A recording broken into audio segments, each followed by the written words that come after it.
Hello बच्चों। मैं श्रीमती प्रेम परिहार, सहायक आचार्य, राजकीय बांगड़ महाविद्यालय डीडवाना, और हम पढ़ रहे हैं BCom part first paper second का टॉपिक पैमाने के प्रतिफल, रिटर्न्स टू स्केल्स। पिछले वीडियो में आपने उत्पत्ति के नियमों के बारे में पढ़ा था, यानी परिवर्तनशील अनुपातों के बारे में जानकारी ली थी। उसी से मिलता जुलता टॉपिक है। प्रत्येक उत्पादन फर्म अपने लाभ को अधिकतम करने का प्रयास करती है और इस प्रयास में वह उत्पादन की मात्रा में भी परिवर्तन करती रहती है। अल्पकाल में कुछ उत्पादन के साधन स्थिर होने से फर्म उत्पादन बढ़ाने के लिए केवल परिवर्तनशील साधनों की मात्रा में ही परिवर्तन कर पाती है, जिसको हमने परिवर्तनशील अनुपातों के नियम में पढ़ा था। लेकिन दीर्घकाल में फर्म के लिए उत्पादन के लगभग सभी साधनों की मात्रा में परिवर्तन करना संभव होता है और फर्म के लिए दीर्घकाल में उत्पादन के सभी साधनों की पूर्ति पर्याप्त भी रहती है और इसलिए पैमाने के प्रतिफल का अध्ययन किया जाता है। अर्थ: दीर्घकाल में व्यावसायिक फर्मों द्वारा उत्पादन के सभी साधनों की मात्रा में समानुपातिक परिवर्तन करने से उत्पादन की भौतिक मात्रा पर जो प्रभाव पड़ता है उसे दीर्घकालीन उत्पादन फलन कहा जाता है। चूंकि दीर्घकाल बहुत लंबा समय माना गया है और व्यावसायिक फर्मों के लिए उत्पादन के सभी साधनों की मात्रा में उनकी इच्छानुसार परिवर्तन करना संभव होता है, यहाँ अल्पकाल की भांति साधन की मात्रा को स्थिर रखने की समस्या उत्पन्न नहीं होती है। दीर्घकाल में फर्म के उत्पादन का पैमाना भी बदल जाता है।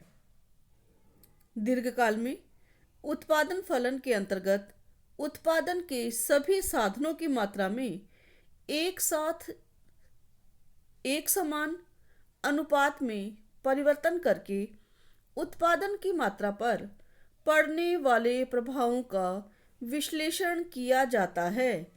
इसीलिए इसे पैमाने के प्रतिफल के रूप में भी पुकारा जाता है और इसकी व्याख्या करने के लिए हमें समोत्पत्ति वक्रों की सहायता लेनी पड़ती है।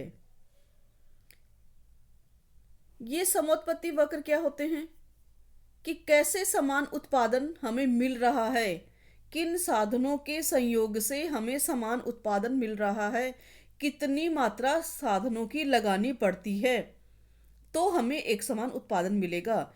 इसका जब हम वक्रों के माध्यम से, कर्व्स के माध्यम से अध्ययन करते हैं तो उसे समोत्पत्ति वक्र कहा जाता है। विशेषताएं: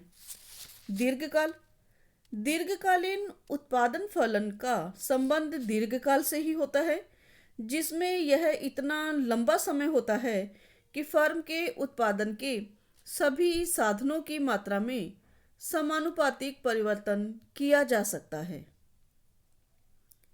तकनीकी एवं प्रौद्योगिकी स्थिरता: पैमाने के प्रतिफल के अंतर्गत उत्पादन की तकनीक एवं प्रौद्योगिकी स्थिर मानी गई है। गणना उत्पादन की भौतिक मात्रा से, अर्थात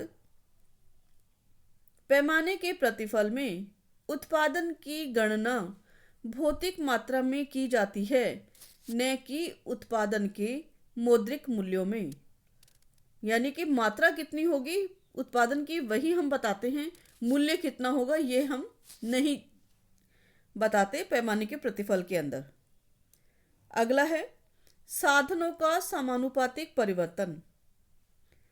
फर्में उत्पादन के सभी साधनों की मात्रा में समानुपातिक परिवर्तन कर उत्पादन मात्रा पर पड़ने वाले प्रभाव का विश्लेषण करती है। यानी कि इसके अंतर्गत हम फर्म के उत्पादन का पैमाना बदल लेते हैं और इस बदले हुए पैमाने का ही हम अध्ययन करते हैं। साधनों की कीमत स्थिर। उत्पादन साधनों की कीमतें स्थिर मानकर विश्लेषण किया जाता है। पूर्ण प्रतियोगिता की दशा। पैमाने के प्रतिफल लागू होने के लिए व्यावसायिक फर्में पूर्ण प्रतियोगिता की दशा में कार्य करती है, यह माना जाता है। यानी कि यह नियम जो है हमारा, यह पूर्ण प्रतियोगिता की दशा में लागू होता है। पैमाने के प्रतिफल तथा उत्पत्ति के नियमों में अंतर। कभी कभी पैमाने के प्रतिफल परिव्यय के प्रतिफल उत्पत्ति के नियमों में अंतर नहीं कर पाते हैं। कुछ लोग ये जानते हैं कि पैमाने के प्रतिफल और उत्पत्ति के नियम समान होते हैं, परंतु हम अर्थशास्त्र के विद्यार्थी हैं और हम ये जानते हैं कि अर्थशास्त्र में इनमें काफ़ी अंतर होता है।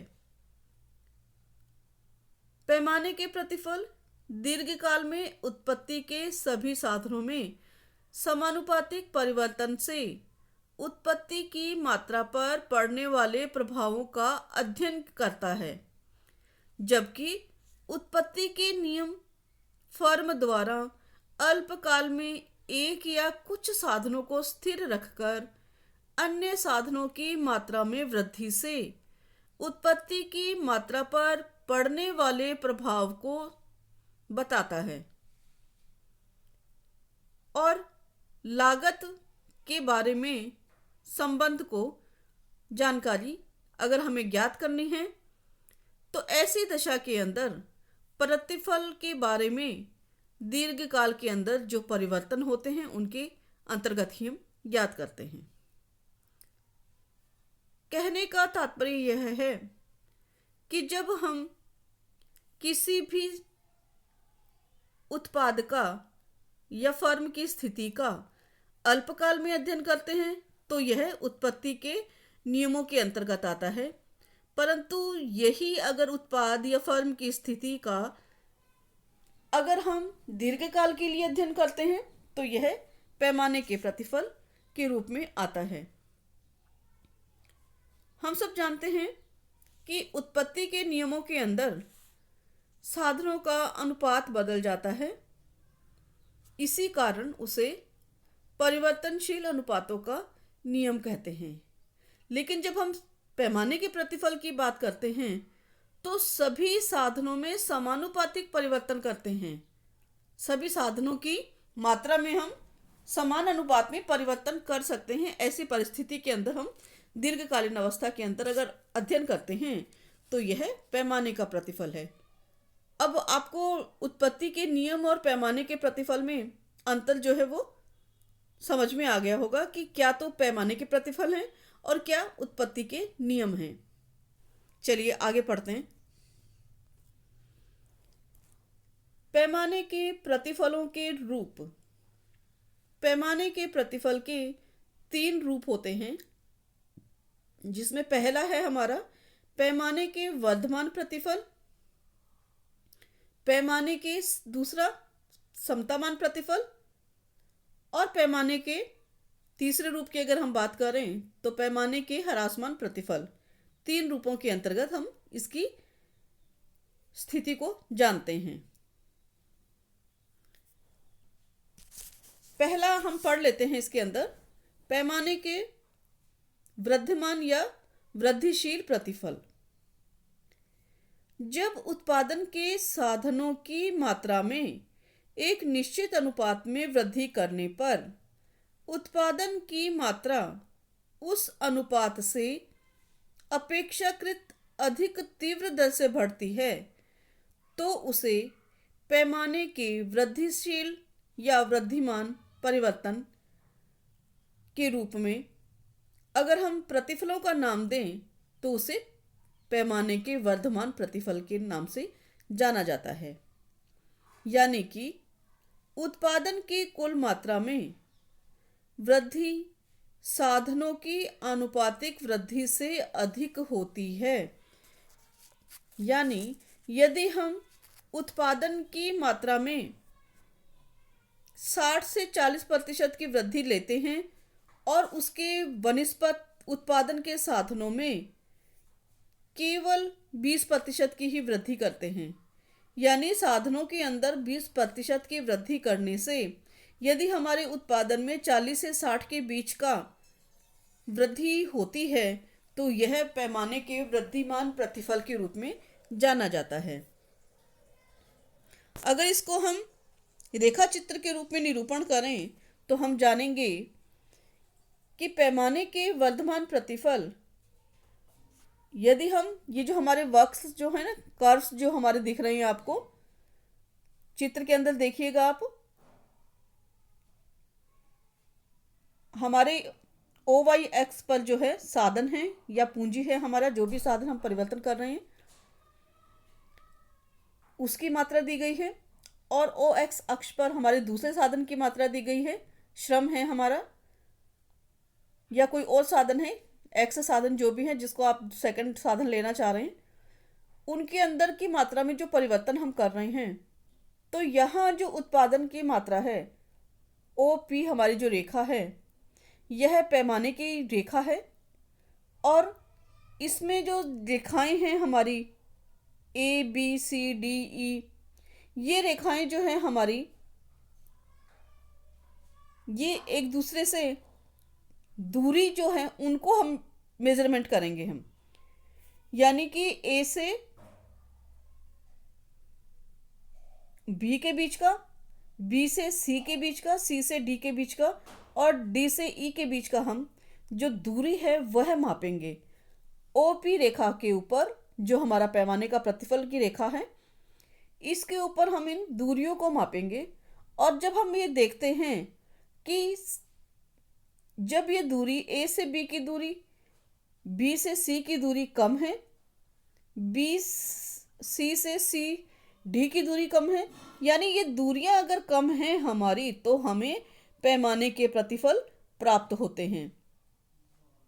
यानी कि ये कम दूरी हमें ये बताती है कि अगर हम साधनों में कम मात्रा में परिवर्तन करके भी अधिक उत्पादन प्राप्त कर रहे हैं तो ये पैमाने के वृद्धिमान प्रतिफल हैं।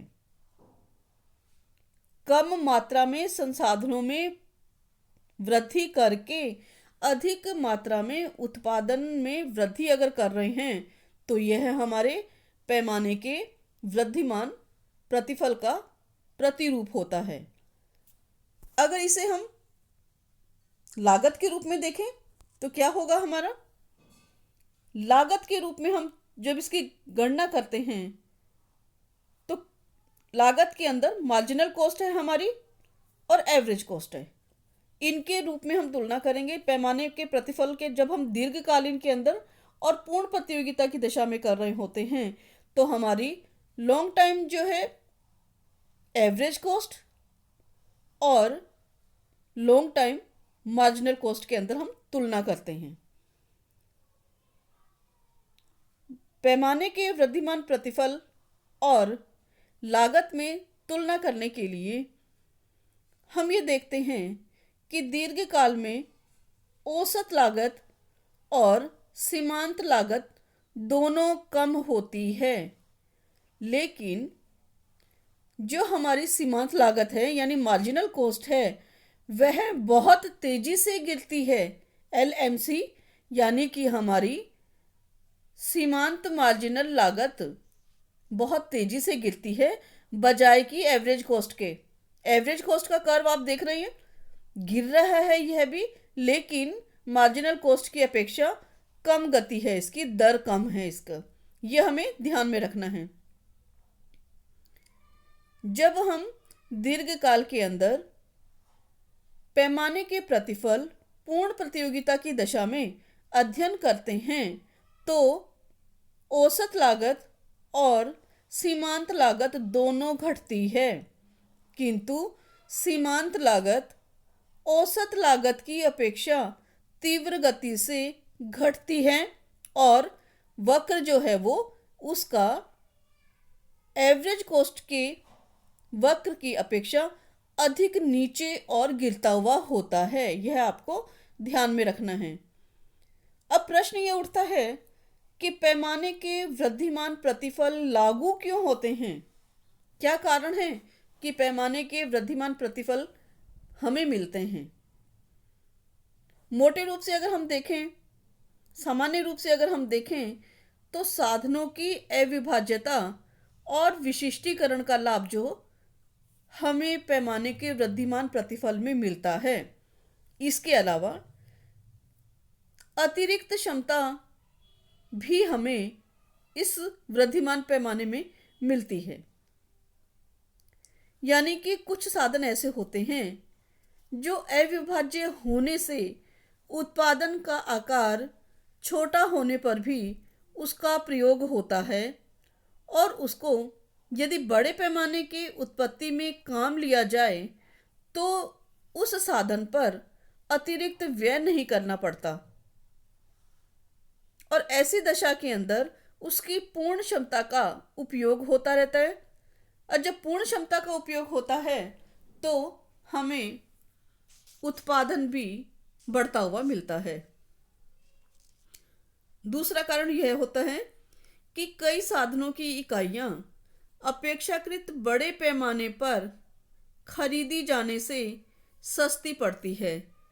जैसे अगर हम कच्चा माल बड़ी मात्रा में या अधिक मात्रा में खरीदते हैं तो हमें कई प्रकार की छूट मिलती है, कमीशंस मिलते हैं और इनका हमें फ़ायदा होता है। इनसे हमारी लागतें जो है वो कम हो जाती हैं, परिवहन का खर्चा भी कम हो जाता है। क्योंकि छोटी मात्रा में अगर हम कच्चे माल को खरीदेंगे तो हमें वही परिवहन व्यय काम में लेने पड़ेंगे, उतना ही खर्चा करना पड़ेगा। लेकिन उसी संसाधन में यदि हम बड़ी मात्रा में कच्चा माल ले आते हैं तो परिवहन की लागतें आदि कम हो जाती हैं। एक कारण यह भी है कि विशिष्टीकरण का हमें लाभ मिलता है। उत्पादन का पैमाना बढ़ने पर उत्पादन कार्य में विशिष्टीकरण प्राप्त किया जा सकता है। इससे उत्पादन साधनों की कुशलता बढ़ती है।